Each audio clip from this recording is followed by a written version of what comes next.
The U.S. Supreme Court has issued its final opinions from the current term. Today's decisions include a highly anticipated ruling on a voting rights case out of Arizona. Justices upheld two provisions of the state's law limiting how absentee ballots can be returned by voters. For legal analysis now on the justices' decisions, let's bring in Jessica Levinson, who has been standing by for all of these decisions for us.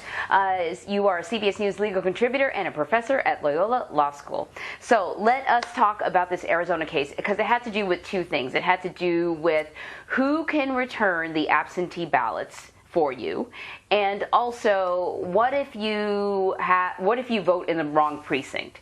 So break down this case for us, and what was being argued. What did the justices decide? Yeah, that was a perfect introduction. It includes these two Arizona laws which plaintiffs said are overly restrictive, so overly restrictive that they violate the Federal Voting Rights Act, and specifically something called Section 2, which says don't burden people's rights, don't whittle down their voting rights based on either their status as a racial minority or an ethnic minority or a member of a language minority. And what was argued here is that this one law that says if on election day you go to the wrong precinct and cast your ballot, your entire ballot is trashed. And this other election law that says if you want to vote early and hand your ballot to somebody other than the mail carrier, it can only be this fairly narrow group of people. What the plaintiff said is that violates Section 2. It has a disparate impact on racial minorities, and you don't have a good enough reason, government, to do it. There is no widespread voter fraud.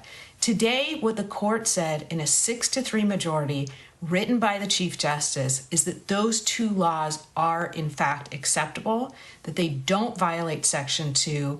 And this case is really important for a couple of reasons. One, of course, what's going to happen to people in Arizona who are voting, but it also shows us that this particular court is not going to make Section 2 a really aggressive tool to try and fight the dilution of voting rights, to try and fight any sort of restrictive voting laws.